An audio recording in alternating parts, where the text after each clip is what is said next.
Hey now, welcome to the Dirty Side of the Track, America's leading Formula One podcast. I'm Brian, that's Rob, and we're joined by Pit Lane Paul. Today is a special episode. Thanks everybody for joining us. Rob, why don't you tell everyone what to expect? I can't because we haven't really made up what we're going to do yet, but it's going to be great. So we're going to quickly go over the news and social. There was actually a little bit more this week. I thought it was all going to go dead for the off season, but it kind of woke up and gave us something to talk about. You plumbed the depths and found a couple of videos for us, and then we're going to kind of do not a season review with Paul, but more a Paul posted a video on his Instagram a while back, which kind of showed the insane amount of air miles that he covers. So we're kind of going to do season review, but through the lens of our travel host, Pit Lane Paul, and just kind of pick his brains or get his stories on what it's like away from what we probably see on a Saturday and Sunday, and all the other kind of fun in inverted commas that goes on. So nice to see you, Paul.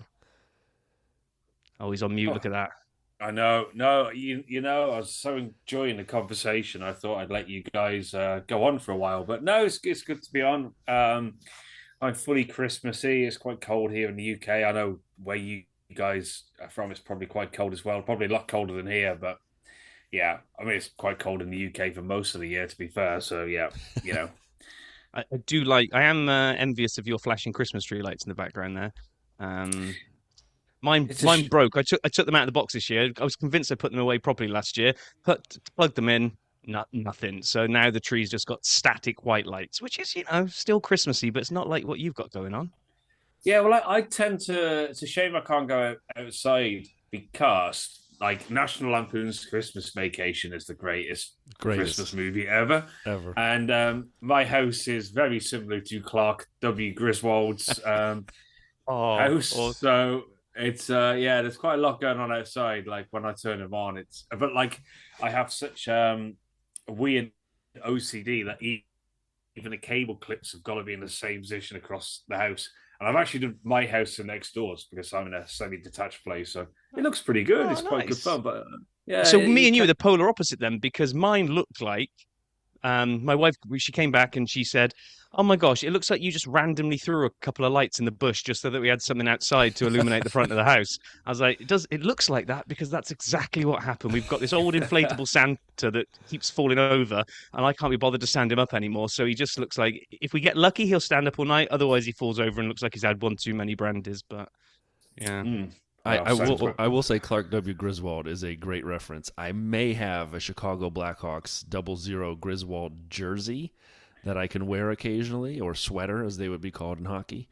And so I have that, but I also have the Moose mug that my family got me with the big ears on it for sipping drinks. So yep, it's tremendous. I actually also have the Clark W. Griswold 00 Chicago top. No way. Yeah, I swear to you.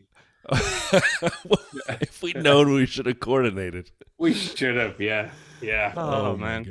Well, on that huge coincidence, let's jump into news and social instead. Okay. Yeah, you think there's a lot here. I'll let you go because I don't know why there's a lot here. So you explain. I think there is quite a lot. Nicholas Hombazis, I'm not even sure. The guy I mentioned last week we hadn't heard from in a year. Now that's right. The guy that we haven't heard of in a year heard our podcast last week and said, "I'll show Brian. I'll come up with something to talk about."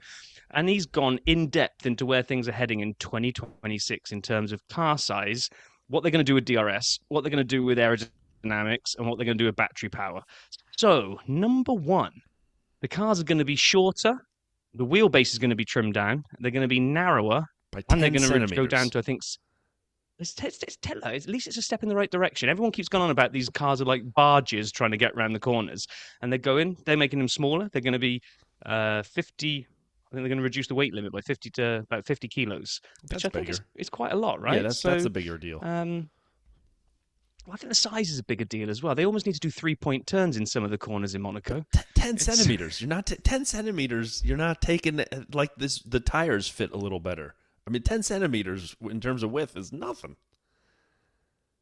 Oh God, we got Paul is all Christmassy with his lights on, and we got the Grinch sat over there. What do you make? I agree with you the weight. I agree with you the weight and length, but when you tell me about width by 10 centimeters, I mean, my socks aren't rolling up and down.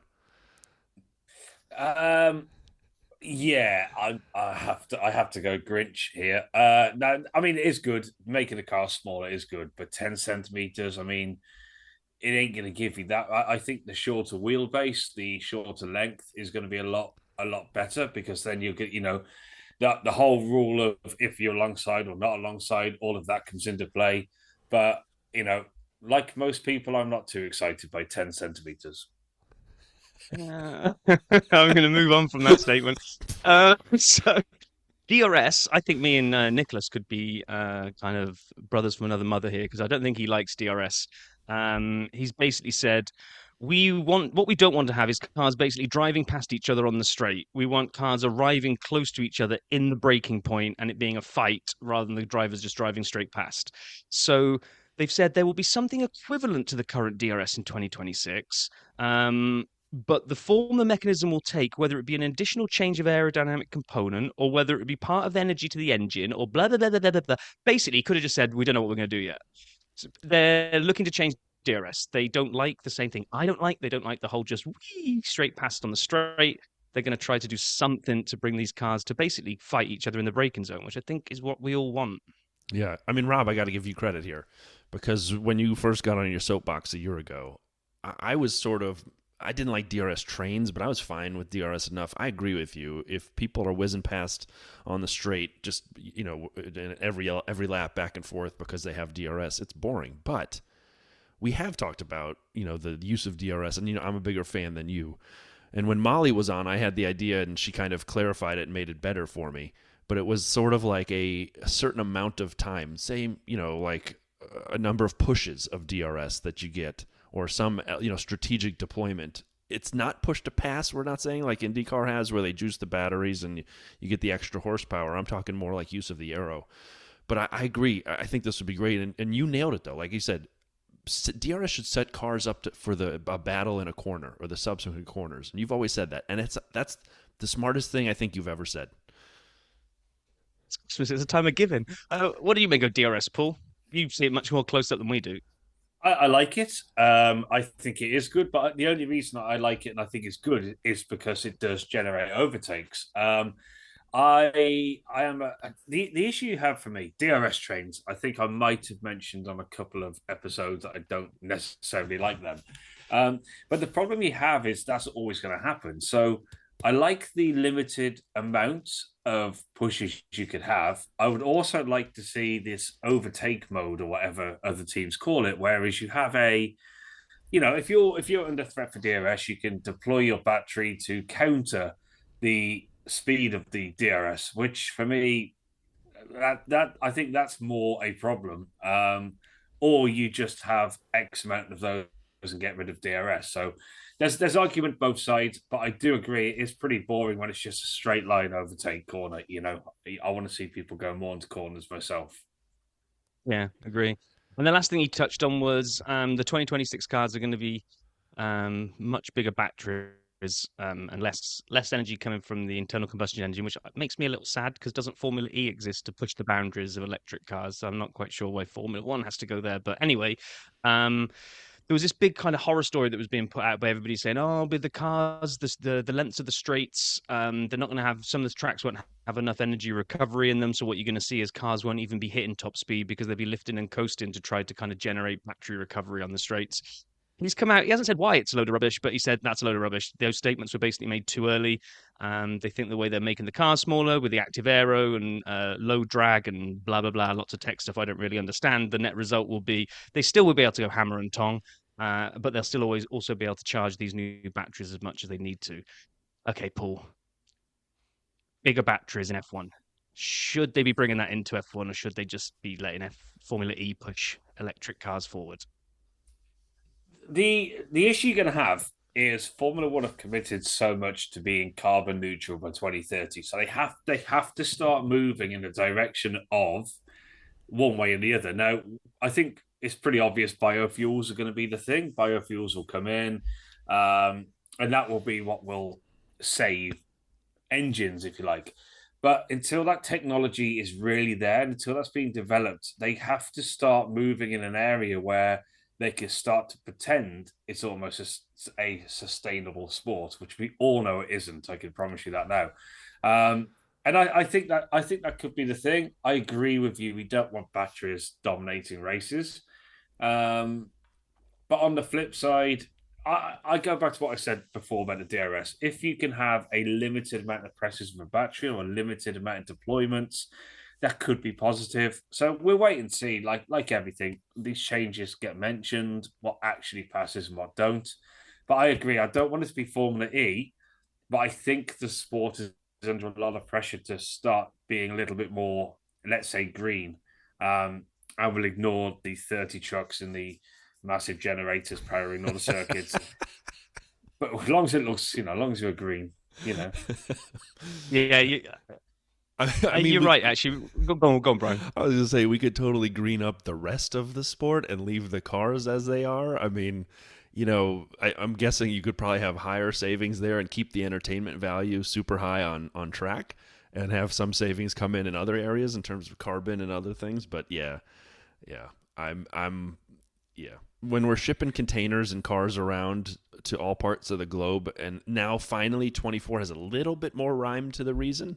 But 23, we were going all over the place in random order. You guys were in North America and then the Middle East, and then we're going to talk about America. that. Don't steal the thunder from later. Well, I'm just previewing it. It didn't make as much sense. 24 is a little better, but not great yet. Yeah, and it's like all things. In order to go green, you think sponsors, commercial deals that you're doing in Formula One. So you're doing all the commercial deals for the teams through the sport. Everyone nowadays wants to be, how carbon neutral are you? How green are you? How this are you? How that are you? And it's like, so you as a sponsor, you have to also think about it. So it's a bigger project. You have to start moving that direction. I agree with you, and we will touch on the calendar shortly. But I do agree with you that is the first thing for me that Formula One needed to fix was this absurd calendar. And I can actually explain why the calendar is like that to a certain degree a little bit later, but let's carry on. Look at you two building the tension. I know, and we're agreeing on stuff. This is fantastic. This is rare. One note that I had, because Rob did all the research on the 26 car, is something that always tickles me. And Paul, you're welcome to say nothing on this because you're inside the gates, and this is a story about someone in the gates with you. But I was just going to say, anything that involves tickling you and making you giggle, I am happy to be well away from. Oh, I don't know. We'll talk about the end of the bar in Montreal. And so Pat Simmons, right, is the chief technical officer of Formula One currently and has been in F1 for a long time. And again, the FIA works with F1 and how some of the stuff gets done. So I'm sure Nicholas Timbasis and his team are working with Pat Simmons and the F1 team. And as I think of this, every time they interview him in the paddock or anywhere, for me, I have this problem. And Rob, tell me if it's my own personal problem, and we'll move right on. He was at Renault during Crashgate, during the 2008 Singapore Grand Prix, and he was one of the 2 or 3 people banned for life. And then I think it was 5 years, and then it was overturned by a French court. And now we've put this person who had a role in Crashgate, and for a long time it's been weird to me, and again maybe I'm the only one, but like why would you want them in a leadership role at F1? That proper, not even a team? Or am I reading into this too much? I don't know. I do find it odd. It's like you go from almost like the ultimate punishment of being expelled from the sport that you're in because of a huge scandal, and then it kind of slowly but surely turns into, it's all right, give him a top job. It's no, I'm sure maybe it was an unfair punishment right at the beginning, and he wasn't involved in this, and he's been able to prove that actually it was all other folk, and he had nothing to do with it. It just, on face value, it just is a bizarre turnaround, going from kind of being expelled for cheating essentially, and now running the show. Well, not running the show, but yeah, bizarre. If I have to add something, and I'm going to talk about football, soccer, whatever you want to call it. And it's something which, Brian, you might not have a clue about, but Rob, you will completely agree. Managers in football, you could be managing a English Premiership side and you get sacked and they have to buy you out of your contract. You get sacked for being rubbish.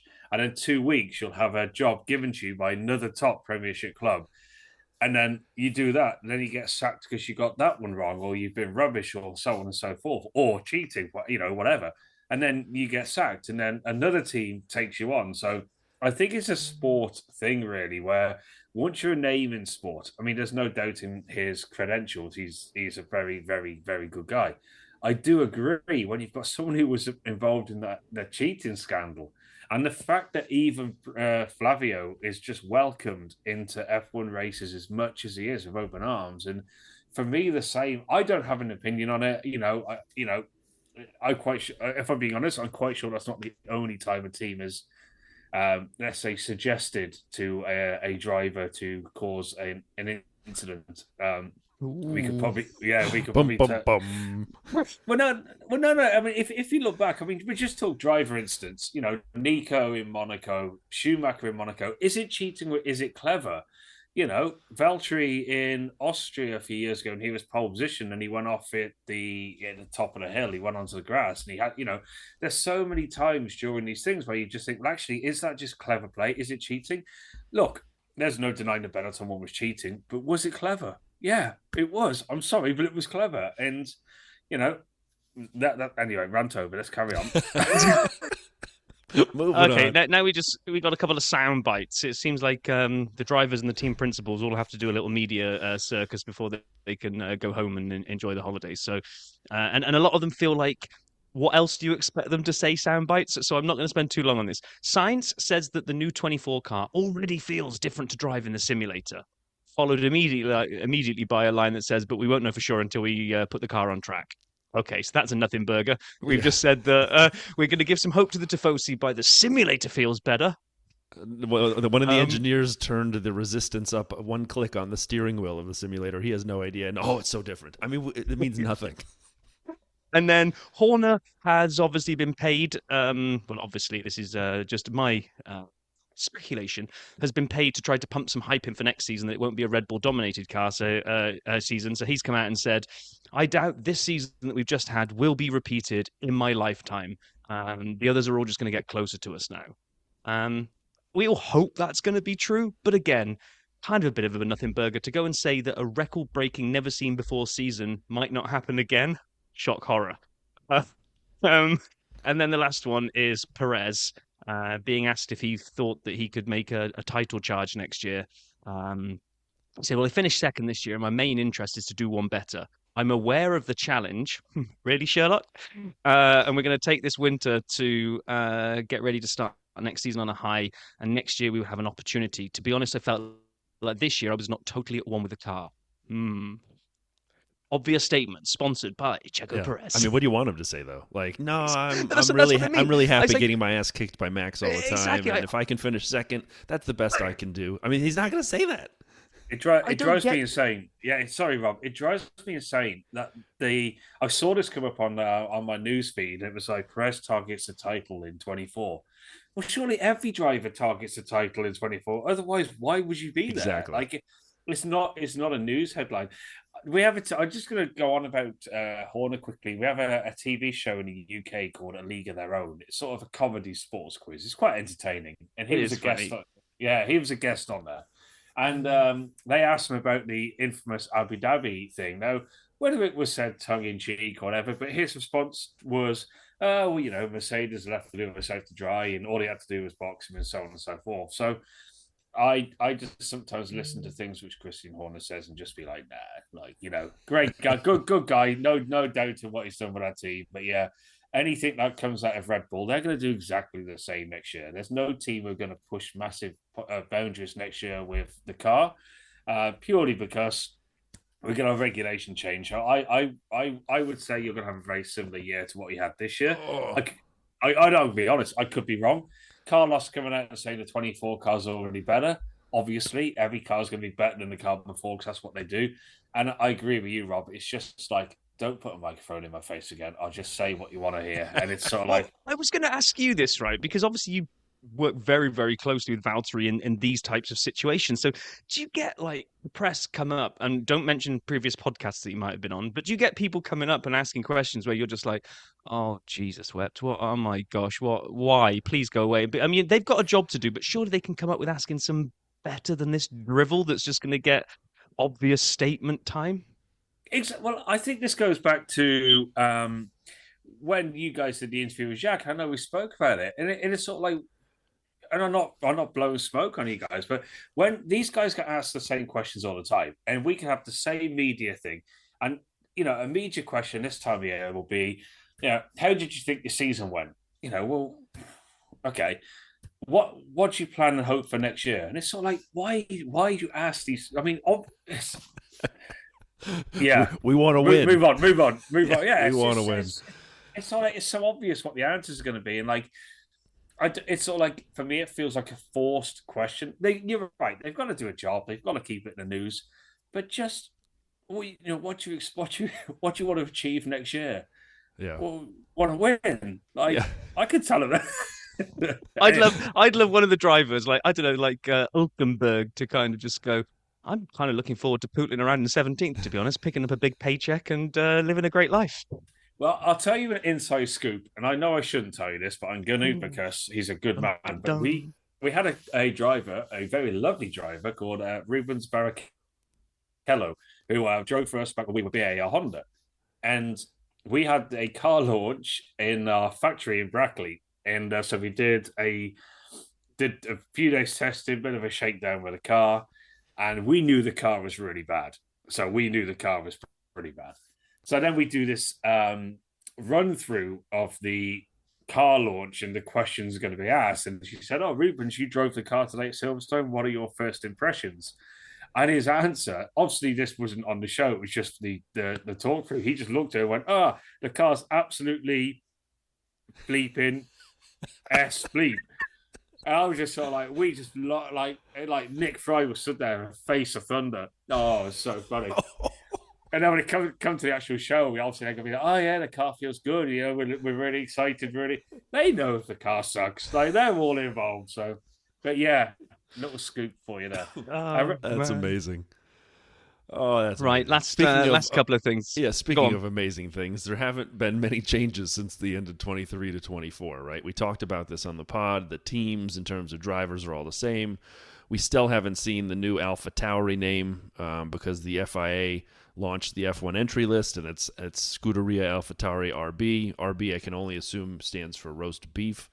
And then as we look at the other cars, the one big change, in addition to Aston Martin putting Aramco in their name, was obviously it's no longer Alfa Romeo. And so Valtteri and Joe drive for Sauber. And, it was Sauber, BMW, Sauber, Alfa Romeo, and now Stake F1 Team Kick Sauber is the official name. And so, Paul, that is a mouthful. I'm just going to be totally honest. Is it okay if we just call it Sauber? And you don't have to approve it. Just know that's what I'm calling it, because I can't get all that out at once.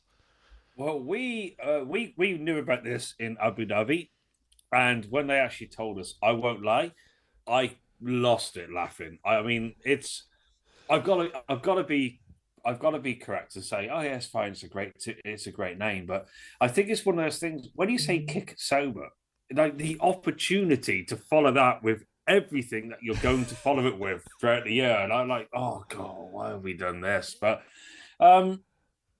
sponsors and money, that's all it is. Yeah. We want our team name. I thought it was a sentence. I thought the Stake F1 team kick Sauber was a headline.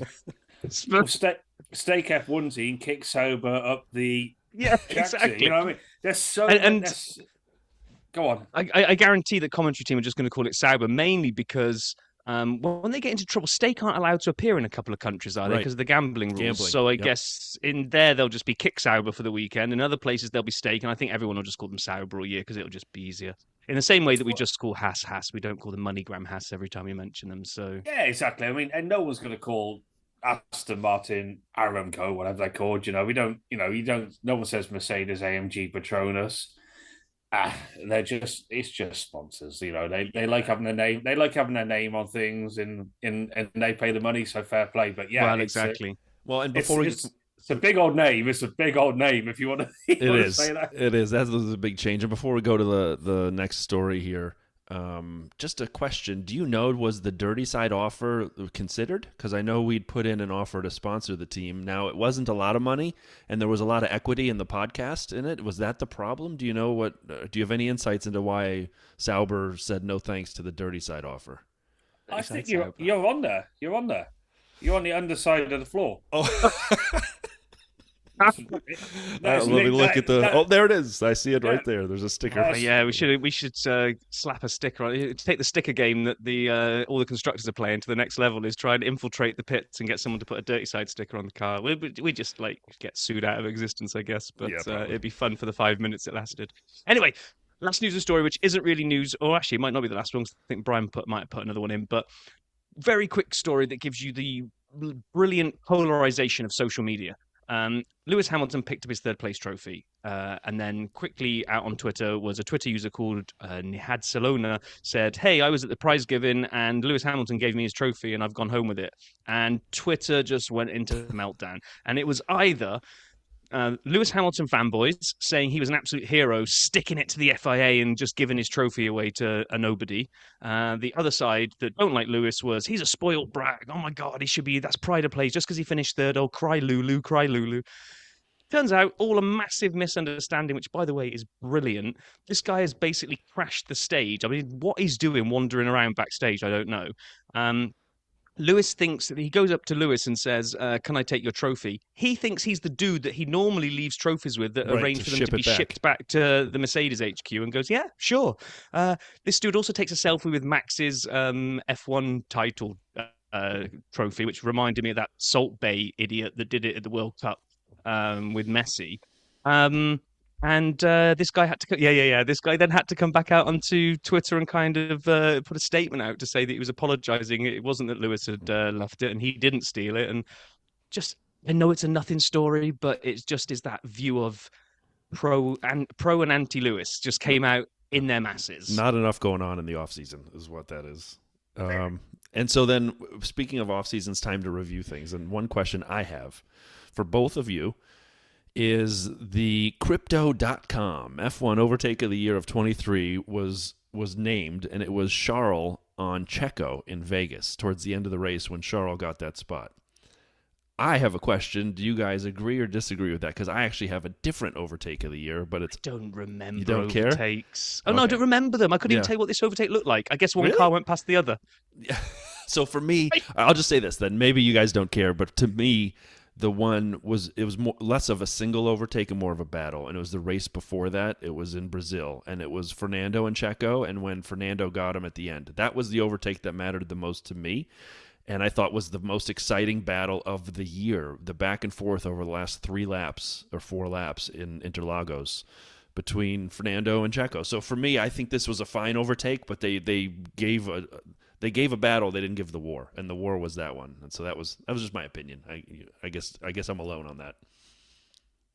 Caring about it. It's a nothing burger of an award, isn't it? I mean, do you think Charles is really that thrilled with it? I mean, like a good overtake. I just don't really remember this one that he won it with. But anyway, do you want to open up the video, Volt? Let's do it. So a couple quick videos. Oh, doors opening. All right. A couple quick videos that I found that I want to highlight, and then we can talk about Paul's video. One on the Lando Norris channel. I took a camcorder to an F1 race, and he makes these Lando logs. This is the 30th. I prefer him to call them vlogs, because otherwise it's just uncomfortable. It's nearly 5 minutes long. And it's at, like I said, it's at Miami. So he takes a camcorder to the Miami GP and records a bunch of stuff behind the scenes. It's okay. I mean, if you're into like checking out what it's like to be a driver and in the paddock and meeting celebrities and coming out late after work and the parking lot's empty and you're like, hey, we're the last ones here. That's the video. It's 5 minutes. And then the other one, I would also put on the It's All Right. Driving one of the most dominant F1 cars for the first time on the Red Bull channel, David Coulthard drives the RB19, and he is so excited to do this. And it was fun. I enjoyed this one, but again, it's a little, like if you don't really want to see this, then it ain't going to be your cup of tea. It was almost like a fast version of a Top Gear episode, because he's doing the commentary as he's driving around. It was all right. Like you say, it was all right. I mean, they caught him like downshifting in a corner where normal drivers wouldn't, and he was just like learning the car, and they were ripping him back in the paddock. automatic. We heard you downshifting into turn 1. And he's like, yeah, I was nervous, and so I enjoyed that part, but otherwise it was just fine. And then Rob, why don't you introduce our third video? Didn't know. Okay. Are we going to steal Paul's video and put it up there? Are we? Because how are we linked to it otherwise? Linked to his Instagram. Well, it'll all morph into this because so we're going to take a look at. Oh no, we've got to shut the video vault first. We'll talk about the video as part of the next part with Paul. All right, fine. Then we will close the vault so that we can segue over. Segue beautifully, yes. So, Paul put a video on his Instagram. Well, what do you use to record that, Paul? I love that little plane. It must be an app. Yeah, it's I think it's an app called Travel Boast or something. It's really frustrating to use though. The reason I say that I think I was in Vegas doing it, and it kept crashing. And I'm going to do nothing for the app. You need to have a lot of patience, which amazingly I don't have. I managed to get it to work. I had a technique in the end of like adding one, saving it, adding one, saving it. So I kept adding one. Then it would crash or a line would go wrong. And yeah. Well, after that glowing endorsement for this app, what Paul produced was I can't say Lando log because I'm such a child. My brain has gone somewhere completely different when I think of a Lando log. So I don't want to think about Paul and a Paul log. But anyway, it's a travel log. And I will quickly whip through where he touches. So when he says he's adding one, saving it, this is what he's done. The travel log of his flights to the Race of Champions in Sweden, Barcelona filming days, Bahrain testing and race, Jeddah, Dubai, Australia, Baku, party in Nashville, Miami, Manhattan, Monaco, Barcelona, Finland, Montreal, Austria, Silverstone, Budapest, Belgium, WRC Finland, SBT training Colorado, Zandvoort, Monza, Dubai, Singapore, Dubai, Japan, Austin, Mexico, Brazil, Washington, Vegas, Abu Dhabi, and home, which sounds like quite a few saves to amass up to, Mr. Harris, 219,110 kilometers, or 136,148 miles, or 5.47 times around the circumference of the Earth. It's bloody depressing, isn't it? It's so depressing when you think of it. No wonder you had to keep saving it. Oh, no, yeah. Yeah, yes, I think the program's sort of done for people who are going to like, we're going to get out of Cancun from Chicago. We'll just do a little map and like, don't think it relies on someone doing this world tour, but it just I quite like it though because it gives people like and it's a reason why we're going to do this one. I guess it gives people an insight to exactly how much traveling there is. Now, don't get me wrong, a lot of that travel that we could talk about it all to a degree. A lot of it's private or other events. So, but even with that, it's still traveling. And I can go through why I go to certain places as well as we're going through the list, in case anyone thinks I'm completely crazy. But there is genuine reason why, like the other week, I know we spoke when we did the 100th episode, and I was halfway between Seattle and Vegas. And there's reasons for that. So we can go through all that as we go on. So back to you guys. Yeah, let's start at the beginning because, like you say, not all of it is 100% F1 related. Some of it, I think, is Valtteri and his other pieces, and some of it's just you've got to actually have a life while you're out and about as well. So going all the way back, it started. I think for us, we would have started picking up testing for Bahrain around February, but you were off to Race of Champions in Sweden. So what was that all about? And is that a Valtteri thing? Yeah, that was. So Race of Champions is a really amazing event. So it's held every year. And what they do is they have, I think it's 4 standard cars, and it's just like dual racing, like dual track racing, maybe a kilometer circuit. This one was on ice, and they have people like drivers from all around the world come and do it.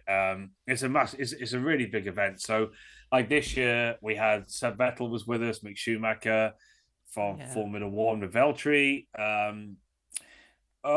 Travis Pastrana over from the US, WRC stars, World Rally stars like Thierry Neuville, Oliver Solberg, Petter Solberg. And like I said in previous previous years, Michael Schumacher's entered it. It's just a really fun event for the drivers. It's quite a challenge. They all enjoy it, and it's a really, really nice. I don't know where it's going to be next year. I don't believe it's in Sweden, but it's been to places like Wembley Stadium. It's been in stadiums. It's been in like.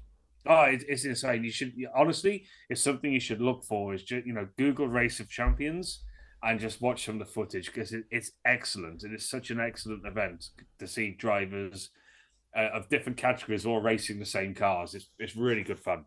Well, when we knew you were there and Valtteri was there, I was able to catch the YouTube highlights, but I wasn't able to get more than that. And I'm sure because I missed it. Like I don't know where it was broadcast, but I did see some of the YouTube. It was tremendous, and I agree with you. I think it was cool. But honestly, it was my introduction, so it was my first year ever seeing it. I had not seen it prior, so I'm looking forward to watching some of it this coming year. Yeah, exactly, and I'm quite sad that's not more promoted because it is a good event. And like I said, most times when people speak of motorsport, I'd love to see everyone in equal machinery. Well, there you go. There you go, right in front of you.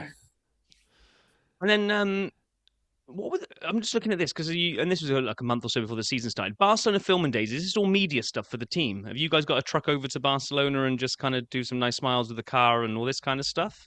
Yeah, exactly. So you'll treat it as a shakedown. So if you've ever seen adverts with Formula One cars, and you'll see a car driving around an empty Barcelona.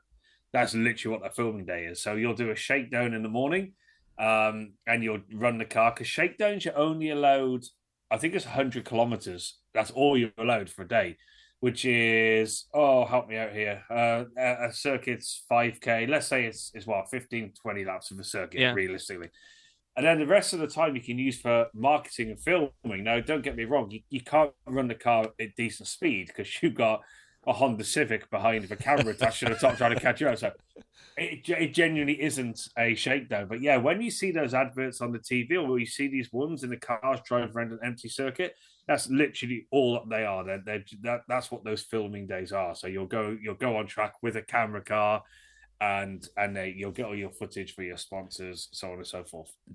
Even at those slow speeds, do they have Valtteri and Joe out there driving the cars, or do they need like a stunt double like me to come in? I look like both. I got 2 ears, 2 eyes, and a nose. You put me behind the wheel, I could do 60 miles an hour. You have 2 eyes, 2 ears, and a nose. Unfortunately, you also have about 25 kilo, probably more than them guys do. So yeah, try to wedge you into the seat is going to be the first challenge. Man, getting shot down left, right. You. Yeah, exactly. Well, the good news is I will get out of the car fast if anything goes wrong because I won't be in it to start with. That's true. Now, to be absolutely honest, normally the drivers just do it because they're there. There are occasions where someone can pull on a helmet to go and drive. But to be honest with you, it's part of what the job is. It's part of your okay. You know it's coming. We know when it is for next year. We know when our filming days are. So that's normally around the car launch day. So I'm not telling you lot, but I do sort of know when that is scheduled for yet. Cool. Thought we were going to get a sneak preview then of so when you're heading off to Barcelona, Paul? I can tell you it's February. Oh, thanks for that. Narrowed it down 28 days. And then as I kind of look at this, like a lot of people will kind of look at this next stretch of travel and be very, very jealous, I guess. But you then go on, we've got Bahrain, which is testing the race, Jeddah, Dubai, Australia, and Baku. Now, I know they weren't all back to back, and I guess you get to come home in some of those. But even when you're home for an off week, what is that stretch like? That's a lot of time up in the air as well. They're not like short hour hopper flights for you. Well, no. So this goes on to air travel. So this is one of the weird things because we book our own flights. Now, look, my flights are paid for by Valtteri. He does all that. So I book everything. So I just we have an account. I book everything, so on and so forth. Now, I'm a very normal person, believe it or not, and I don't want to spend any more money than I actually need to. So that flight leg was actually fly to Bahrain. So it was I could tell you the exact flight. It was London, Dubai, Dubai, Bahrain, Bahrain, Dubai, Dubai, Jeddah, Jeddah, Dubai, Dubai, Adelaide, Adelaide, Melbourne, Melbourne, Dubai, Dubai, home. Now that's if you take that flight leg, for instance, if I fly London, Bahrain, Bahrain, London, London, Jeddah, Jeddah, London, London, Australia, Australia, London, which you would do looking at the calendar because they're individual races. You actually would pay so much more money. For me, doing that is one leg, London, Bahrain, Jeddah, Adelaide, so on and so forth. I could save nearly $13,000-14,000 by actually just staying at yeah. So in that terms, like Valtteri, I just say, look, I'm happy to stay out. Thankfully, I'm not very good looking, so I don't have a wife and kids. I've tried, it just doesn't work. They run away. So I don't. They escape the basement. Exactly. Yeah. I don't want to go down a dark route. No. So for me, I don't have the commitments at home that a lot of the guys do. So when a lot of people might think, well, why doesn't everyone do that and save money? People have got families and they got kids at home. So if I had kids at home, I'd want to go home. Because I don't. I'm happy to stay out. So that for me is perfect because I vouch he'll cover the hotels and he knows I'm away doing work. And let's be fair, Australia is not a bad place to go and be for 3 weeks. So, and I'm doing very similar this year, next year actually. So yeah, but again, we're going on these flight things. When we go to the Vegas, the Austin, Mexico one at the end, I'll explain the same situation again about why we do this. There is a lot of time in the air. But if you're familiar with the map of the world, if you're in Dubai, you're pretty much halfway to Australia. So it makes a load of sense to me. Just as you're doing Jeddah, just go straight to Australia. You're halfway there. I don't like flying, believe it or not. I know that sounds mad when we talk about this. I genuinely don't like flying. I'm not scared of it. I just don't like it. It drives me insane. Well, so I have a question for you that a handful of our listeners will be very interested in because we're all frequent flyers or have been. There were years where I flew where I would get not nearly the number of flights you had, but not too far off to miles. And it was because I was flying 3-4 times a week. And so my question for you is status. Everybody in America who travels a lot is obsessed with status. And so what's your status situation? Because 140,000 miles is a boatload, and you do this every year. So it's not as though it's a up and down thing. I'm curious, are you 1K platinum chairman's, lifetime captain and everywhere? Exactly. Is your name on the plane at this point? Because you got to be a million miler on some airline, I would assume. Well, some yeah. So so the main airlines I go will be Emirates, British Airways for the European flights. So I tend to One World, the One World group. I tend to try. I try to tend to stick to One World as much as I can. I don't. If I can avoid. So what I don't want to do. It's a great question actually. I try to get as many miles as I can. I wouldn't have an American Airlines number because I've got British Airways. So there's no point. I do bizarrely have I think it's United. I do have a United account because they're One World. No, United aren't American and One World. United, I think, right. Are. I can't remember what United are, but I'm more likely to use United Airlines when I'm in, because I'm in America so much. I tend to use United. Yeah. So if I wouldn't go. So I'll just try to keep my options open. So yeah. Of course, Qatar are One World, British Airways are One World. So it sort of covers Europe. It covers Qatar. Emirates we use quite a lot. So Emirates Gold. The answer to your question is gold on most. Unless they have higher, and then you're higher. Yeah, honestly, I could quite comfortably know just from my Avios I've got on British Airways. I know for a fact I can have return business class flights to New York and back free of charge. So yeah. Do they know you by name? I mean, do you get welcomed onto the plane, shown to your seat, welcome back, Mr. Harris? I mean, most Emirates especially. Emirates are really the best. I think I always say the best airline in the world are Emirates. The way they sponsor Arsenal as well. Is exactly no. Their customer service and their attention to detail when you're on the plane, and the way they still do the things like the chauffeur service. So because you fly business class, you can book a chauffeur each end, and you have some guy turn up free of charge, pick you up in a luxury car, take you to the airport to their private check-in area. So Emirates are your flagship. They're superb. British Airways, not so much. They're my national airline. I like them, but yeah, they have a different standard of customer care. They're still better than American in the one world. Yeah, well,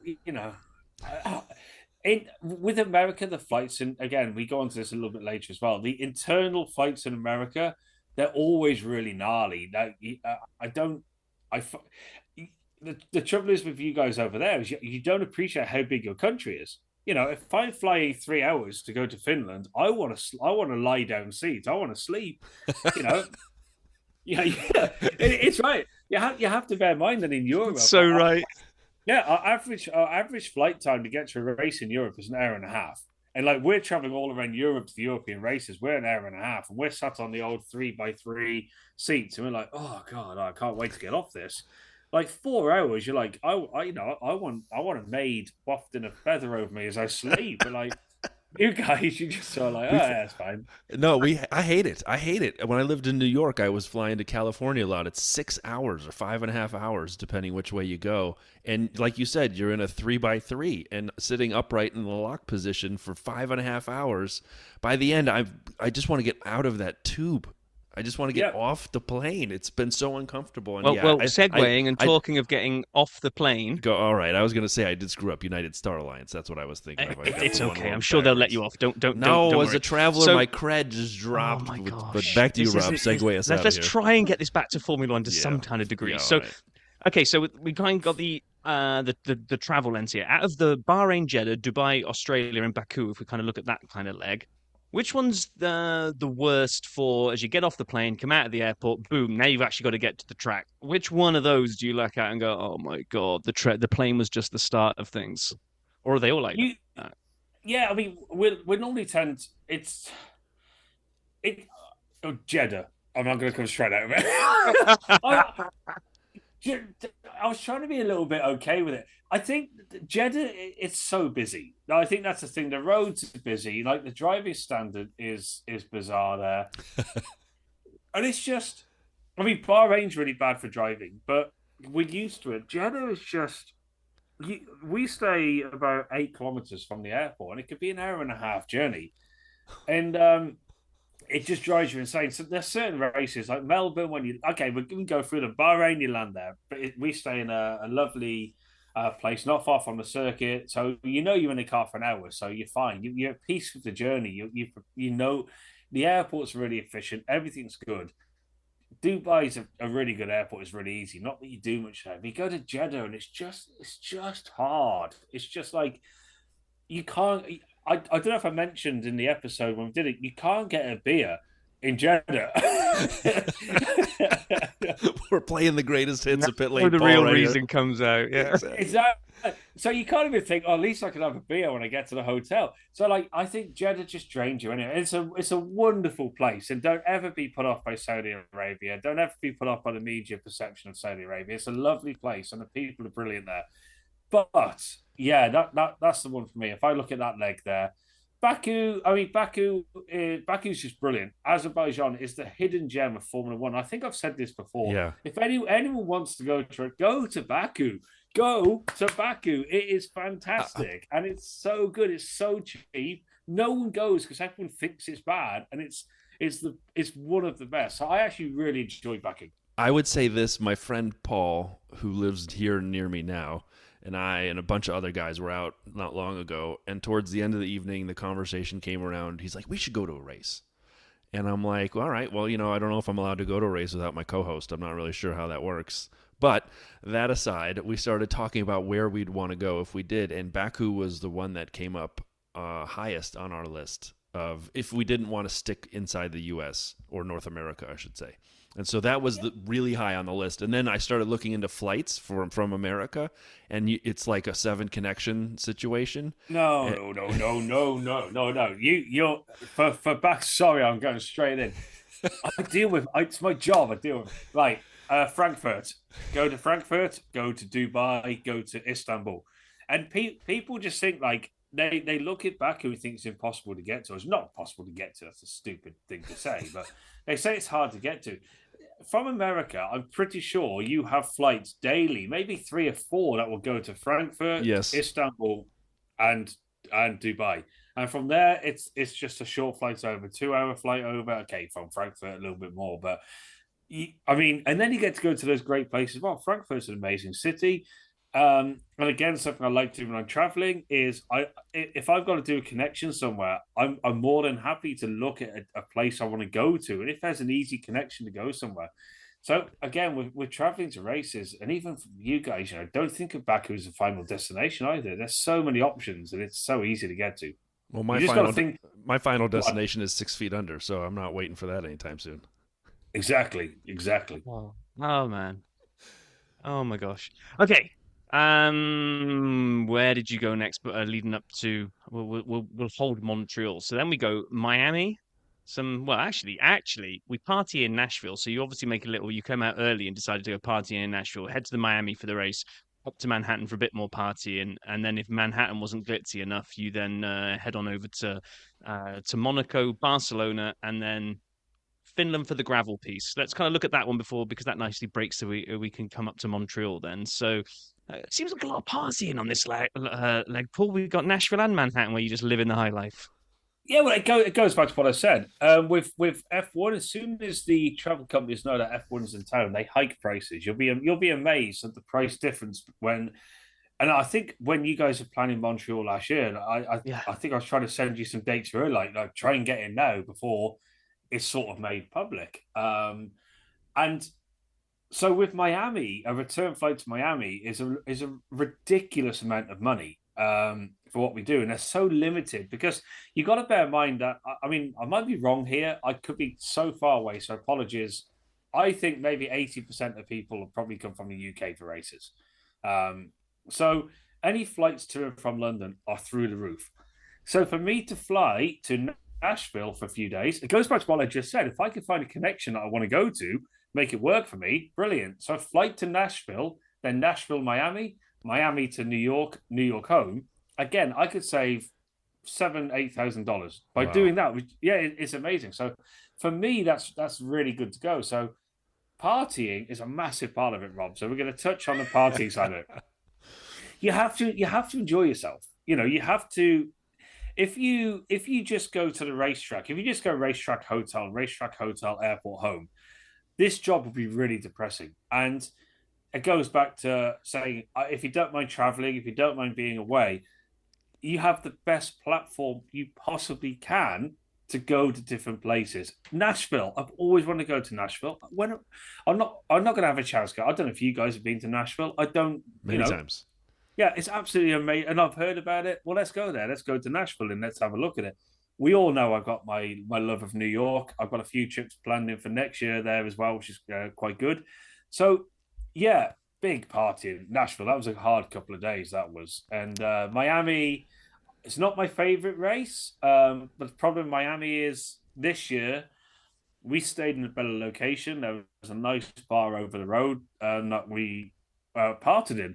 So this trip already is a disaster for the party lifestyle. So we'll ignore Jeddah. We've done that one. This is why Jeddah is actually a positive because it drains right.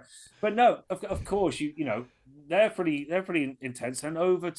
It weren't Monaco if you remember because we had Imola. Oh yeah. So I was actually at home and we knew that about the issues in Imola. And I was on the phone to Valtteri. I touched on this. I had my driver sat outside.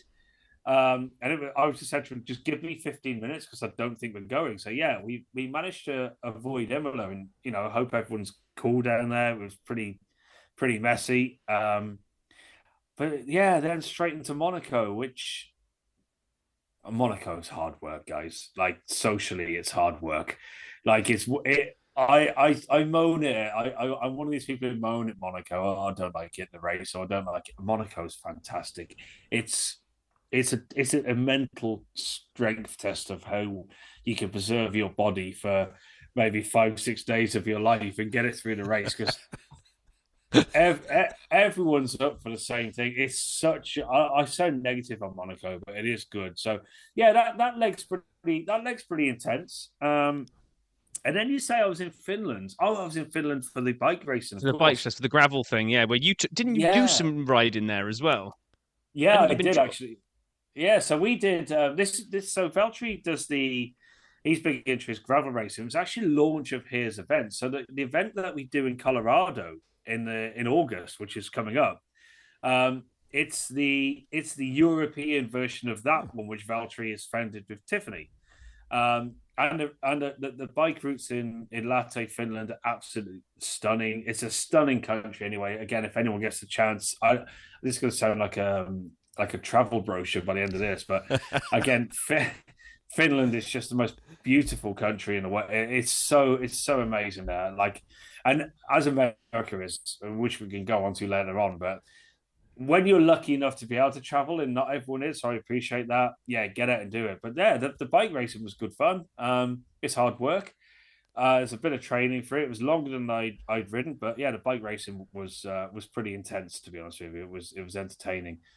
And I was well, I actually I could tell I wasn't pretty bad. I had one of my friends went over, and he's a bit of a football player, soccer player, very very fit and healthy. And 10 kilometers in, he was throwing up in a hedge for 10 minutes. So I don't. Not sure cycling's for everyone now. I think I got one over on him. And believe it or not, just like Rob's inability to finish a beer, I remind my friend all the time of him being sick in the hedge. And I've actually got a great soundbite of him retching up, which I may give to you to accompany this podcast. Talking of me not finishing a beer, obviously the highlight of your calendar last year was after Finland was out of your system, headed over to Montreal, where you arrived with feverish excitement to meet up with us two in a bar. And I mean, that was obviously all that could possibly have led to was the three of us being together at the same time at the same place. That to be the highlight of your season, right? Do you know what? I actually, it was so good to do. I really look forward to it. And it was always going to end up in quite let's say a drunken night. And look, I've never met Brian before face. I mean, to be fair to you, Rob, but whenever I saw you in New York a while ago, of course, but bearing in mind that I could look into your back garden when I was growing up, and now you're over there. That's how mad this all is. It's I know. You don't. And we got a little bit of an insight into kind of not your world, but like just getting to Canada for us was kind of like, okay, we've got the tickets, we know we're going to it. Now you've actually got to physically get there. Okay, we got there, so we're now in the Airbnb. Okay, now we've actually got to get to the racetrack, and there's like every little piece is like this next part of kind of it's an adventure, but also just like logistics nightmare of like, well, how do I get from A to B to C to D to finally actually be in my seat at the grandstand? And well, it kind of brings up a question, right? Another one. This one obviously a little more F1 than your status. Watching like Montreal, great example. There seemed to be a car park across that little section of river where it looked like it was for people inside the circus, drivers and others. And I always hear horror stories about Monza and other tracks about for fans getting in and out of some of these places. And Montreal wasn't bad; it was actually quite good in the scheme of things. It wasn't easy; like I couldn't take my 80-year-old mother to walk 5 miles to get there. But the question I have is, how do normally, and I don't need an answer track by track, but normally, how do you and Valtteri and like the team get to and from the circuit? Are you just on the same roads as everybody else? Or do you have a special route? Do you have like, a police escort to get through the traffic? Is there a lane that's held? Like, what's kind of the normal approach for a driver to get there, or you to get there? Yeah. You most of the questions you just asked, actually, the answer is yes. So, we have car passes in Formula One. So you have, I can't go through them all because I'll be here all day. But the main ones for us are media, which is there'll be a car park allocated close by. So when you looked over the lake in Canada, if you looked left, this would mean so it's gonna be so bad for anyone on this podcast. If you looked left miles away, that was all the media. So the media park far away. The ones directly opposite, that's F1 personnel. Now, F1 personnel, you're allocated 15 car passes per team. I think. Okay. I think. And that's to cover everyone. 15 actually it might be less than that, but whatever. So you have 2 drivers, team principal, 5 cars mechanics, chefs. It goes on and on. You then have VIP parking. Now that'll be where we come in as a driver thing. Now, this doesn't apply at every race, but a VIP thing, and in Canada actually it does. So there's a little bridge that goes over the lake to get to the other side where the cars are. Immediately on the right are all the driver parking bays, and you have to have a VIP parking sticker to park in there. They're all allocated for the drivers. Do we have special lanes into the track? Yes, sometimes more. That is a thing. We'll have a route in that public can't get to, or there'll be a road blocked further on, and we're allowed through those car passes. Canada, believe it or not, is actually one of the worst ones of the year for us. Really? Yeah, and we do drive in with the public. Now the problem with Canada is because it's on the island. That makes it pretty bad. Miami, for instance, I could just do American one to give you some concept. There's car parks all around the Hard Rock Stadium. We'll have one that's allocated to VIP parking. That's going to be a 5-minute walk to the middle of the stadium where we can obviously, yeah, exactly that. And all the public then, it sort of branches out and it goes further back in the public park all around. Austin, exactly the same. So in the middle, out the back of the paddock, that's all VIP parking. You can't park either of an F1 personnel. You can't park there. Where else are we going? Oh, in Las Vegas, it doesn't really matter because no one really drove anyway. But yeah, absolutely. Answer your question is yeah. We will, and police escorts, of course, that's the thing. A lot of teams use them. We use them in Mexico and Brazil, mainly to get through traffic. Brazil for the security as well, because we have had issues there, sadly, in the past. So yeah, of course, that's a completely fair question. Well, I appreciate that. It's fascinating. Again, we turned your travel log into a behind the scenes as well for some of these questions too. So thank you. And as I kind of, because we've done Canada to death. We can't bathe in the Canada stories again, Brian. But as I looked at the next piece, I was just kind of thinking, obviously some great racetracks coming up here, but actually just being a bit soppy. Scenery, stunning scenery. You're about to go on a leg now of Austria, Silverstone. No more better scenery than good old Blighty. Budapest, Belgium, Finland, Colorado, and Zandvoort is kind of the order that you go in there. So I guess the WRC Finland and the gravel training Colorado, was that in the break? Was the break between Belgium and Zandvoort? Yeah, so, exactly. Oh my gosh! Now I know you're a keen photographer because I've seen some of your Instagram posts. You're spoiled for choice basically on all of this. I'm lucky and like I said, I don't ever take anything for granted. There are people who can't afford to go and do these things, and goes back to what I keep saying: when you have the chance, you've got to go and do it. To go through those, Austria. So I land in Vienna, and then you drive, and you see these mountains in the distance, and you keep driving towards them, and the closer you get towards Spielberg, it's probably. I gotta say, probably the most picturesque race of the year. It's just stunning. Silverstone. Obviously, I'm going to be very biased, and we'll move on. Silverstone's just it's beautiful. It's any race that's in the countryside I'm always going to like. I'm a massive fan of countryside races rather than city races, to be honest. So. You run through your European season. You can't even include Barcelona, to be fair, because it's not. It's even though it's out of Barcelona, Austria, Silverstone, Budapest is not that scenic, to be fair, apart from the city. Belgium's up there with Silverstone and Austria. The fact that it's so far away from anything.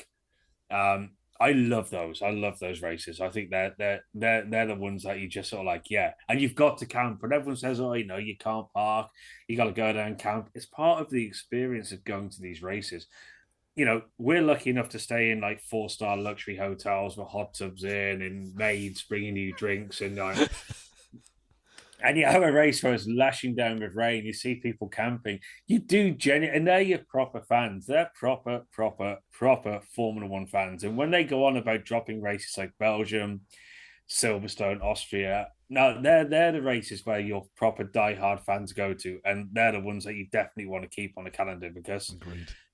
I don't want to start blading up city races, but the city races are always going to work because people are in the cities, you know. But the diehard fans that go to these places, I mean, Rob will know Silverstone's always been a disaster of a place. Like with the weather in the UK can be around Belgium. You know the weather's like there. I wouldn't go down camp in the field. That's only because I've worked in the sport for so long. But as a fan, they're the best fans. They're the ones you really want to look after. Oh yeah, and we won't. I mean, we covered Finland earlier on when you were over there for the Race of Champions, and we won't cover Finland again. But I was very jealous of some of your coverage of. I mean, Colorado was bike racing again, wasn't it? Yeah, absolutely. So we were lucky. Well, we actually drove over the Rocky Mountain National Park this time. Before I've sort of gone around it because I didn't realize last time you had to pay a book to go through the place. So I'm English and we don't think of things like that. You know, we have Dartmoor. You can just drive through there. So no, so we had to. This year we booked it, and again, you guys are so lucky. Like in the USA, I tell you now, you don't need to leave your country to go and see the greatest things, and you don't need to do in many countries. The UK is the same. You just don't have the weather, but to drive through that national park, the Rocky Mountain National Park, the scenery, and being able to do those things, just that they're the bits I take from this job, and the drinking. No, yeah, and the drinking, which is a good segue because I've got this view that if I had to pick like some of the highest drinking races that you go to, now there isn't a race in Dublin, so I can't put that one number one. But I've just got this view that Zandvoort feels like it's going to be a heavy, heavy drinking event. But am I wrong? You are absolutely not wrong. It is. I mean, and the thing is, it's pretty much in a holiday park as well. So Yeah. I don't know how I can relate for any. I mean, if anyone's ever been to where I'm about to mention, A, I feel sorry for you, and B, you've probably spent time in England. But we have a holiday park called Butlins, in the UK, and I can't. I try. I can't. I try. I was going to compare it to some real bad atrocities in the 1940s, but I can't. And it's the worst place in the world to ever go to. And Zandvoort is literally this place of like Butlins, and I don't know if you have anything like it in the USA. I try Trying like to think what nasty kind of it's like a package holiday. You go and you stay in the resort, but it's not fancy. It's like budget. It's like So it's like a real. discount Disney it's not. situation. It's It's not not even even. budget. It's not even budget, Ross. Like it's awful, and you're in these like cabins and these like little flats that are too small for anyone to sleep in. They're You're not in always cabins. You're in cells. They're well, concrete yeah, cells. concrete. Which one did you go to? Oh, mine made out of wood. I think. Come on, that's so. Oh no, So. sorry. I tell you what, I was getting confused with Pontins, which was the evil twin. Oh But yeah, yeah, anyway, yeah. let's So not. so Let's get Brian Zandvoort, back on board. yeah, No, it's fine. Zand, Just remind me not to go there when I visit the United Kingdom soon. I no, don't even think it's they exist anymore. Or if no, they do, they've but obviously been modernized now than when I was a kid. Didn't you used to go to the one up in Rill? yeah. We used to go, Anyway, that's what we did. But anyway, Zandvoort is pretty much an area where they have a lot of these sort of holiday parks. They got centre parks there, which I don't know if you guys know or have over in the USA. they don't And have me, no. it's no, it's quite a posh one, even though it's still rough. Um, and so yeah, as you can imagine, people stay there. They get on their bikes. Everyone cycles in the bike parks. I don't know if I spoke about this during the race, but it's everyone's just. I can't. The level of people you see walking past you is a whole new thing. The Dutch get drunk I think, beyond anyone I see all season. That's probably why all the no flares rules are completely ignored at Zandvoort every year. Yeah, and listen, now they've got their guy winning. They've got something to celebrate and fair play. I always like to see a driver win his home race. I mean, unless Yeah. Max has got 23 different nationalities, then that doesn't really work. But when you see him win in Zandvoort and the reaction of the crowd and how that place it's absolutely phenomenal. It is a good place to go to. It's hard work, for the reasons that we're talking about there, Rob. But yeah, it's good fun.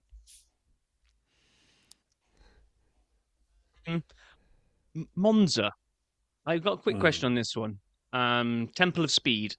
Um, is it actually any good to go to? because that's kind of one that I've always kind of it's. If I was ever going to go to a European one, I've always kind of liked the look of Austria, Spa, this kind of one. Monza's always up there in terms of everyone calls it, Temple of Speed. Everyone knows it, but is that another one that's out in the middle of nowhere, or is it actually any good to be around the track? Right, Monza. He's queuing up an answer for you here. No, do you know? No, no. I'm genuinely trying to be a little bit diplomatic. The reason I say it is I actually dislike Monza really badly. But I think it's just because of past atrocities there. Let me try and put a yes. It's good to go to. It's good to go to. It's a massive Ferrari place. You're a big Ferrari fan, so you'd find it really entertaining. The history and everything that goes around that circuit is absolutely fantastic. You can stay in Milan, and it's only maybe 30 minutes to get to the circuit. So, yeah. As a race, would you go to Monza? Yeah, absolutely, go to Monza. It wouldn't. If you said to me, suggest you a race in Europe to go to, I wouldn't put Monza. You'd be surprised where I put Monza. I think Monza would be very close to the bottom three. Wow. Because my opinion, I just think there's better races to go to. I choose Imola over Monza, which is ironic because you got Bologna down the road. Is Bologna nicer than Milan? I don't know. It's a good race. I can't really call Monza. For me, it's okay. The food's amazing. The people are passionate about Ferrari. Would I choose, or would I suggest anyone go to Monza? No. If you really wanted to go and do it. It's very good.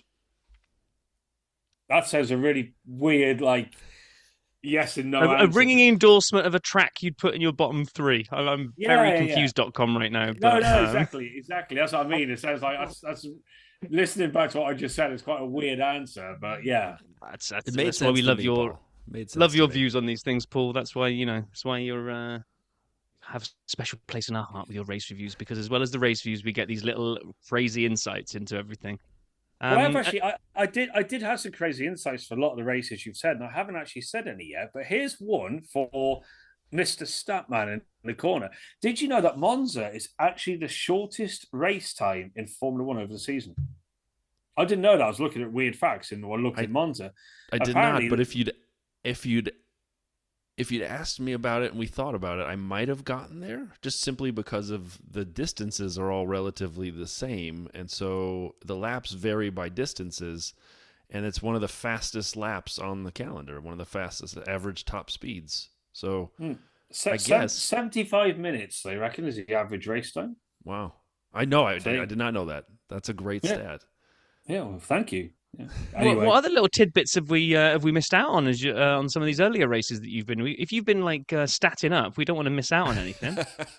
Well, I mean, I can let me do the first five. Let me do Bahrain to Baku. Now, these might be completely normal facts. Bahrain, as we know, boring one to start, was the home to the first ever Grand Prix in the Middle East. Completely correct. Saudi Arabia. They are actually building the world's biggest tower at the moment. It's the first tower that's actually going to be 1 kilometer high. The Jeddah Tower, right? It is, yeah. Melbourne, right. Did you know that Melbourne was almost named Batmania after the founder Batman? John Batman, not the actual Batman. I never knew that. I suppose he was the actual Batman, I guess. The original Batman. In Baku, this is one that I giggled at. I giggled at quite a lot of these, actually. Baku, there's a tiny book museum, and the museum boasts the world's largest collection of miniature books with more than 5,500 teeny tiny books on display. Why? How do you get funding for this idea? What? Why? I don't know the point of that. Paul, the question is why not?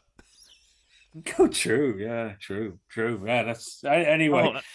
You got a next four coming up. Now I really want to go to Baku so that I can go to the. Now I want to abandon any more chat on the rest of the calendar and just hear more of Paul's facts. I do actually. Let's just keep going. What else you got? This is amazing. Well, okay then. We'll do. Okay, I'll play through. Let's get them done. Miami. Suntan lotion was invented in Miami. Did you know that? It was invented in 1944 in Miami. Wow. Monaco. is smaller than Central Park in New York City. I actually didn't know that, and I've been to both loads. Right, the famous tower or the famous cathedral in Spain, which is the Sagrada. I can never say it. I'm not going to embarrass myself on this podcast, but it's taken longer to complete than the Egyptian pyramids. Now, I've heard they've only just completed it, but yeah, who knew? And Montreal, you know my love of the French. Montreal is one of the 5 largest speaking French cities in the world, which might be completely obvious, but yeah, well, when they made me go to PFK instead of KFC, I knew they were on to something French. Well, KFC appears later on, and one that did blow my mind. But okay, let's plow through. Bring us up to Monza. Bring us current. Let's go. Okay, Austria, even though it's very small, it shares its borders with 8 other countries. Can you name them? Come on, geography. Brian, you've got no chance. You don't know anything. Zero chance. Switzerland? Germany, yeah. Switzerland. Yeah, Germany, Switzerland. I'm trying to think where it is now. Is it going to be? It's more east than you're giving it credit for. So Germany, Switzerland, Poland. No. Oh man, I've really embarrassed myself there, haven't I? Let's go for it. I didn't know it was this many. Germany, Czech Republic, Slovakia, Hungary, Slovenia, Italy. Is Italy in there? Oh yeah. Italy, yeah. Switzerland and Liechtenstein. Which I'm just about to say Liechtenstein, yeah. Or as I would pronounce it probably improperly, Liechtenstein, but I always forget about Liechtenstein. Oops. Yeah, now Rob Vale is, of course, got Welsh roots. So if we're going to talk about Silverstone, let's talk about the longest name for a town in Europe, which Rob will be able to tell straight away, being a little bit Welsh, is Rob? A, I'm not Welsh. B, my wife would but my wife and kids can say this one. All I know is it ends in goch, goch, goch, and that's all I've got. It's the big long Llandid no diddly diddly goch, goch, goch. That's the one. Llanfair, Pŵl Gwyn, Gilgor, Ger, Hir, Quinn, Drob, Ul, Landi, Sila, Go, Go, Gok. That's genuine name of the town. That's definitely not how you say it. I'm going to be also nowhere near Silverstone, but never mind. I would never send anyone a letter there. I mean, because can you imagine writing that for the post? Like, just pass. Yeah, let's just walk there and give them by the time we've done it. A little bit of American for us in Budapest. Elvis Presley paid tribute to the company's recent anti-Soviet uprising in the province of Peace in the Valley. Peace in the Valley. It said in 2011. I was going to say, I knew it was still alive. In 2011, Hungary awarded Elvis posthumous. Basically, Elvis has got citizenship in Hungary. Oh my God. I did not know that. Yeah, he died in 1977. 2011. They were a little bit late, weren't they? Yeah. We found this guy we just heard of, Elvis Presley. We're going to give him an award.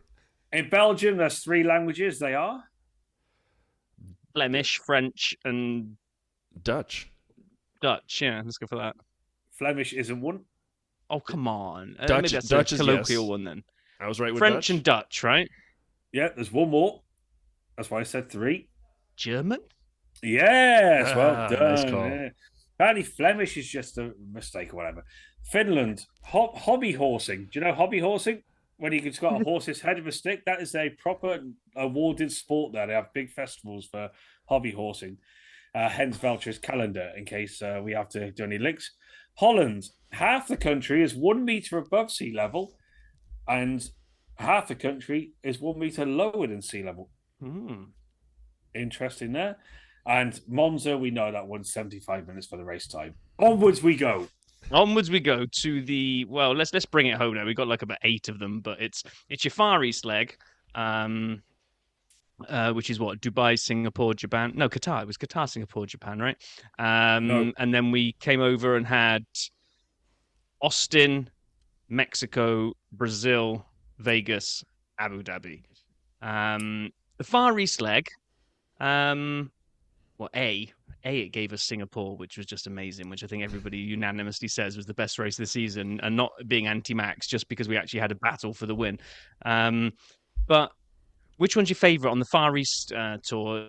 I got a funny feeling I'm going to say Japan is your soft spot out of the 3. But when you do the Far East leg, which one do you look at and go, "Oh yeah, I can't wait to go back there"? Or none of them? You got your orders slightly wrong. Qatar was actually after Japan. Come on. No. I had to pull you up on it because Singapore is always good because you have a little bit of a holiday in one of the islands out there, so it's always good to go. So Singapore is always a really nice one to go to because you know you're going to go and have some beach time.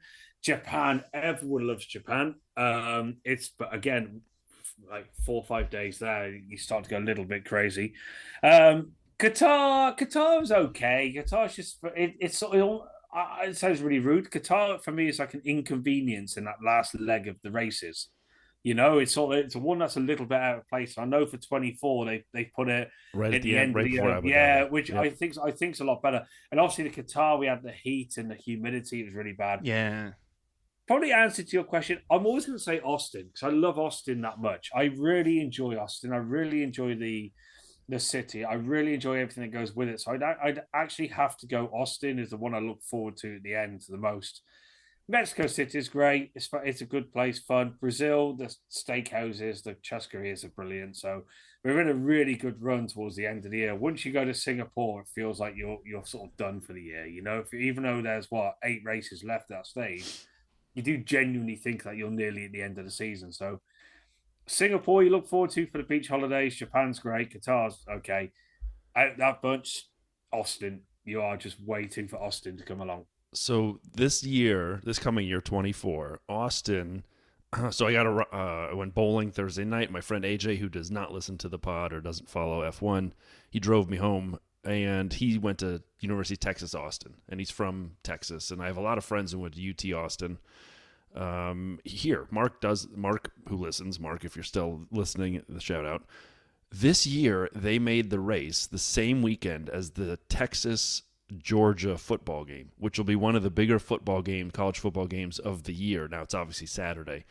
And the race is Sunday, but quali and everything else. It is going to be chaos because I actually sniffed around going to COTA this coming year, and with the Texas-Georgia game the same weekend, it'll be impossible to make happen for a lay fan of either, quite honestly. So just expect chaos, man, because the college football circus will also be in town this year. But Austin is so high on my want-to-go-to list. I've never even been to the city, Austin proper. Like, I've been all over the U.S. I've never made it. I got close this year of kind of getting a work trip to coincide with COTA, but I couldn't quite pull it off. So yeah, I'd love to go there. It's just a great city. It's getting so big. I mean, like the change in that city in the 10 years or so we've been there. Is it 10 years? Probably more or less, whatever. But the way the city has grown, it is insane how much building's been going there, how it continues to grow, and it's well worth a trip, Austin. Even if it's not for the F1, it's well worth a trip. Yep.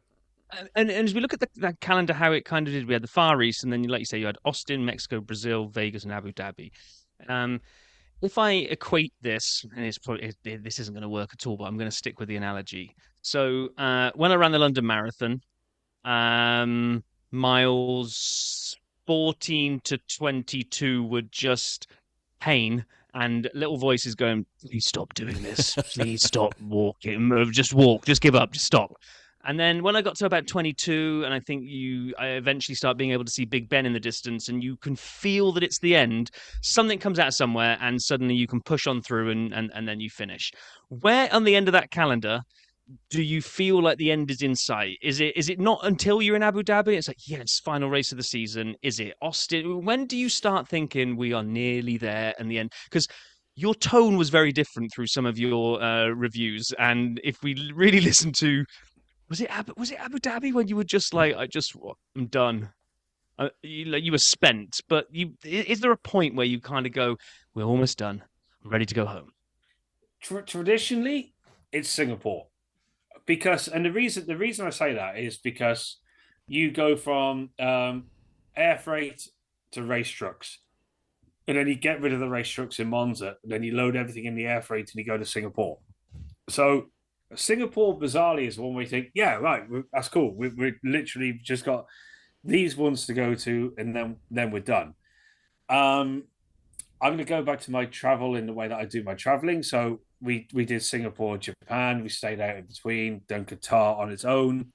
I then went to Austin. I stayed out Austin right through to after Vegas. So when you're sort of excited, it's still at that stage. A, you go to Austin. B, you're doing this amazing trip. Vegas, like I said, no one really cared about Vegas and F1. No one really wanted to go there. It was like Vegas was always like, oh god. So we were quite we didn't really. You don't really think you're sort of towards the end. I just think when you go to Singapore, you got to bear in mind 8 races. We've never had that before, and everyone always sort of gears around Singapore, being like, this is going to be it. This is us done. So I'm going to go. Yeah, I'd say Singapore. You just think you're done, and I think the reason why my tone changed is because it just got more. It got more tiring. And then the time away, you do Vegas and you just want to be home. And then my flight from Vegas to Dallas on the Monday morning or Sunday, sorry, was delayed, which meant I sat on that plane and watched my British Airways flight pull back and leave Dallas to go back to London. So I actually had to have another night in Dallas. Nice. Which it does, like, I'm not one of these. I'm not a traveler who just gets angry about it. Like, we went to the United desk and we got a plane. There's quite a lot of people on the plane in the same problem, and they just put me on the flight the next day. And there were people getting angry at the people at the desk, and I'm always one of these people. It's not their fault. Yeah, they didn't do it to you. Yeah, they're not going to charter you a plane especially to get you home. So even though it's frustrating, just like so I went and sat in this Irish bar in Dallas, and I think then I was just done at that point. I wasn't angry about it. I think I was just done. Vegas was really good. I was sat in this bar in Dallas, and I just thought, I'm gonna have one day at home and go to Abu Dhabi. So I think even though Abu Dhabi, you are sorry, Paul, just to cut you there. Actually, I meant to ask you this ages ago in when we were going through all this. Those little kind of dip-ins at home, that whole kind of in from a race, home, turn around, back out again. Like, I was going to say that it's almost going back to us. We asked in News and Social, and we said stupid questions people that ask. So apologies, this is going to be a stupid question, but just how draining or depressing is that you get in? I mean, what is it? Unpack, wash, clothes, repack, go. I mean, some of these times you're literally there for like 48 hours, right? Yeah, well, actually, this one it was less than it was 26 hours out at home. So by the time I'd actually landed and before I had to take off again was 26 hours. So look, actually just to see you home after that time away was a really nice thing. It was like you're going on a game show and you're away from your friends and family for 3 weeks, and then they do that thing where they show you a video from a member of your family, or you're allowed to see one of them for 10 minutes, and it really gives you that boost. It's very similar. You see your house and you're like, oh wow, so yeah, in a weird roundabout way, it's actually still quite nice. But because you do the job you do, it's not actually that hard. I choose my flights. I know when I'm away. Flight delays, lost baggage, all these sort of things are out there. They're out of your actual control. There's nothing you can do about these things happening. So you can either get really sad and let it ruin your life and get depressed about it. And like, I would have had 2 days at home, which would have been great. Okay, let's cut to one. I had a night in Dallas 3 days before whatever year since JFK. And it was actually, so I would walk down there and it was like, you just make use of these things, and it's no good whinging. It's traveling. When you do traveling like we do, you're going to have these little issues. I don't get sad about it. And I had one more week in Abu Dhabi, and again, we just had a poor performance with the car, and it was just that's the stage of the season where I'm just done. And that was what the review was all about. It was so tiring by that point. I was tired. Everyone's tired by that point, regardless if you spend your time away from home or not. Everyone's just tired. This job takes a lot of mental thing from you, not physical for a lot of guys as well. I'm lucky I don't have that side no more. Mentally, it takes so much more out of you than you might think. So I do want to go back to what we kind of teased earlier about the calendar and the order of the calendar, and especially 24. But I'd like to do it through the lens of bragging about Rob running a marathon as well. So when Rob was running his marathon 14 or 25 or 100 years ago, they've changed the calendar around a bit this coming year to make the marathon easier. Like I say, they've changed London around since he won it, probably. Yeah, exactly. 2016 is not that long ago. All right. I thought it was like 96. And so, they moved, the big news was they moved Japan further up and they moved Baku further back. So Japan is it's after Australia and before China. But there's still some boo-boos on the calendar where, like, after China, you pop over to Miami and then go back to Italy. For Imola. So, and then Canada, same thing. Not next to Miami this time. So Canada is between Monaco and Spain. Again, it's better than it's been, but it ain't perfect yet. So you had a comment. You said something about why the calendar is kind of structured as it is. I always assumed European summer. Like, let's get a lot of the European summer because around summer break, you get a run of Europe before and a run of Europe after. And then you kind of have Asia now in the beginning, and you start with Bahrain and Saudi Arabia, and then you have America towards North America and a little South America drop towards the end, and then you close with Qatar and Abu Dhabi. But I don't know. I'm making that up. That's kind of the way my brain has always thought it worked. I mean, what do you think? Tell me the truth. Right. I won't lie to you. I'm just pulling up the calendar for next year, talking about being prepared. A lot of the issues you have is you run into a lot of contractual battles. So Bahrain want the first race, so because they've got the money, they paid for the first race. So you're always going to start there. So Bahrain, Saudi Arabia, Australia, I don't have an issue with those. That's a good order because then the air freight's doing a route. You've also got to factor in. Funny enough, what you were just talking about is other major events in the city. So Austin, for instance, has Austin City Limits Music Festival, which is the weeks before that race. Australia, they have sports, they have events on all the time. There's always something happening in Melbourne now. So there's contracts that are built around everything. Now, Japan have renewed their contract. I think we had that last year, if you remember. All of a sudden, they have a new date. So the reason Japan's always been where it was previously isn't because of a fault of somebody who does the calendar. It's purely that's where maybe Bernie Ecclestone or whoever 10, 15 years ago when he signed a 10, 15-year contract have said, your race will be then. Let's move down. Monaco is going to be very similar. Monaco is going to have a very similar thing. Monaco have Formula E 2 weeks before, historic Grand Prix a week before, then the Grand Prix. So they have to shut down the city. Can we call it a city? I don't know. China's back on the calendar. Now, China next to Japan. That will be a contracted spot for China, I guess, because that's sort of been that time all the time. Canada, you mentioned Canada. Canada, again, is going to be that exact reason why it's there. It's just going to be because it's a contracted race. And because the contract's signed and Canada don't want to break that. And then, of course, then you're right. You're going into the European summer, British Grand Prix in July. That's flexible to move, but you don't want the British Grand Prix in June. That would be an absolute disaster. Spain is warm enough in June to go. Austria should be okay. Belgium, so all of these races, they make a lot of sense in Europe. I'm not that fussed on those. Azerbaijan, they can move to whenever they need to be. Singapore is a contract. I would say is contracted because that's always in the same place. Even with that, Azerbaijan, Singapore, United States, it isn't actually that bad. And there's such a gap if you look between Singapore and the United States next year. I'm still under the opinion that there's a weekend blanked out there for another race. We're told not, but I wouldn't be surprised if something gets chucked in there. There's a huge gap there. As you said, it's almost a month, almost. It's 3-4 weeks. My thinking is they were trying to get South Africa onto the calendar, and that would give them the best window to do that. Whether that's totally dead, I don't know. That's literally my opinion. That's not from any source. I just want to put that there. And then, to be fair, the rest of them, then, the calendar next year makes a lot of sense. Qatar's moved to a more sensible time in terms of travel. Because you've got to think this isn't even people. So I don't want to bore you over logistics. You have sea freight, you have air freight.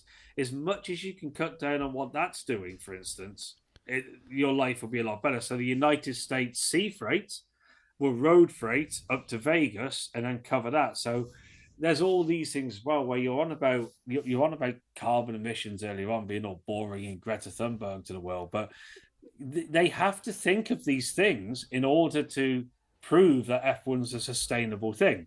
And by changing the calendar, it's actually quite a positive one. So I'm quite happy with it, to be fair. I agree. I think it's a great looking calendar for 24 from a fan's perspective. Obviously, not having to do the tiresome travel and be everywhere that you have to do.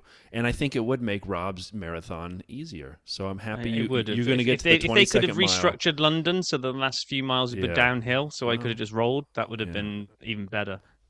Anyway, let's try to bring this home now, because we've been wittering on a long time. What we really need to know, Paul, is what facts have we missed out from the last leg here, from the Far East through to Abu Dhabi? Hit us up with your final round of travel facts.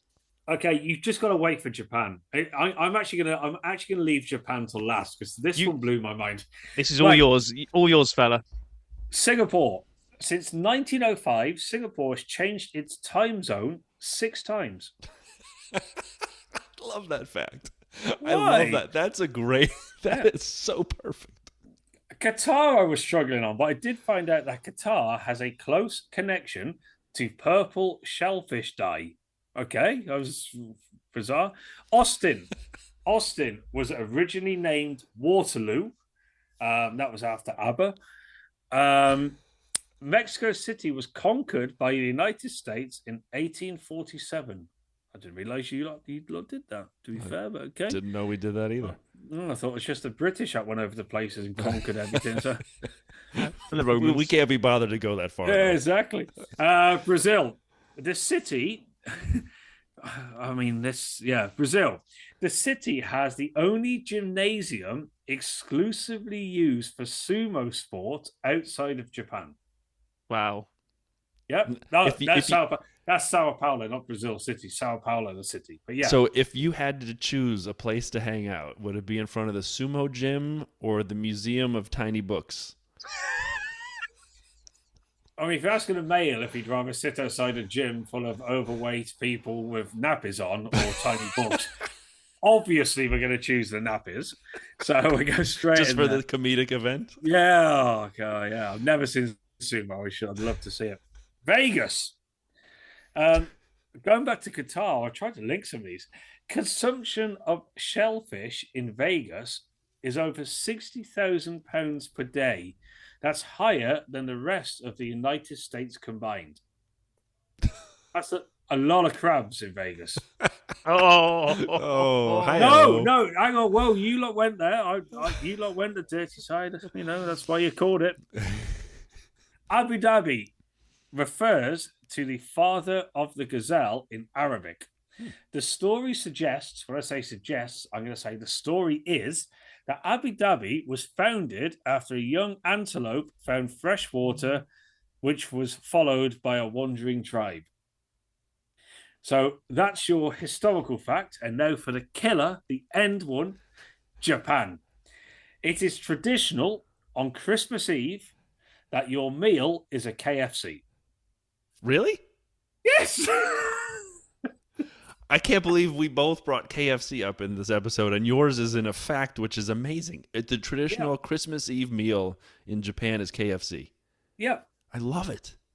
Oh, yeah, we all love KFC, but I mean, unpopular opinion, it's my second favorite spicy chicken sandwich here in America. Everyone always gives Popeyes all the love, and then no one talks about KFC's, and some people think it's not good. It's great. What's your favorite? Popeyes. Still Popeyes. Oh, okay. I mean, I follow. So I actually did. So you are people as well, because you went. People give Popeyes all the love, but I once did a six store spicy chicken sandwich review in a row. I went to 6 different places and ate their spicy chicken sandwiches and rated them. That was my first ever TikTok. It's since been deleted. Sorry. So you go to KFC and Popeyes and have chicken with no bones in. You're correct. Why? The sandwich, bro. I mean, what do you want me to do? Get the wings and then peel it off and put it in some buns? I mean, no. Well, yeah. At least it's a chicken. You're basically having a chicken nugget. What are you? I'm not getting tenders here. I'm getting a sandwich. Yeah, but I've never seen a chicken that can fill it. Like chicken's got bones in it. Next time you're in Austin, you go ask to see the chicken farms. They grow them big down in Texas. I don't know. are you talking about? I don't know. I don't know. Oh my gosh! I think we've. I'm not even sure we spoke about Formula One in this entire random Dude, event. it's But all about anyway, the KFC. It's all about the KFC. That's where we are. 100%. it's all about the cheese. It's the best one. Mm. Right. Okay. Paul, I think we're gonna have to put a bow around this. Thank you so much for coming on, and 5.47 times around the world you've been this year. I actually thought it was a misprint on that video when it finished and it had the 219,000. I was like, no, that can't be right. That's about, it can't be. It's got to be a mess up. But that's what you've done, and you're gonna do it all again next year because you love it. You're addicted to it. That is true. I do, and joking aside, I do love it. I do enjoy it. I'm very lucky to do what I do, and I'll never lose that fact. I am very lucky. Well, we are very lucky you joined us this week. Look at that, Rob. How was that segue to get us closed? Beautiful. That was I was going to try and make some boneless chicken sandwich. There's no bones in chicken sandwiches. Okay. No, I think the point Paul is making is you're that supposed fried to get chicken, a wing or something, a real breast, real chicken. Yeah. If you're going to go to KFC and have a piece of chicken with no bones in, you may as well go to McDonald's and have a nugget, dude. Like I did go to McDonald's and tried their spicy chicken sandwich. Okay, so then, Paul, thanks for joining us. As always, this episode was fantastic. The insights and kind of behind-the-scenes view, really valuable. So thanks for that, and thanks for the season, for being, I would say a lot of people's highlight of the dirty side. Your reviews are tremendous. So thanks for joining us now. Yeah. Huh? I know. I'm going to get emotional. I'm giving him a big head here so he can go off and have a great Christmas. Anyway, so thanks so much, and thanks for everyone for listening. We look forward to catching up with you next week.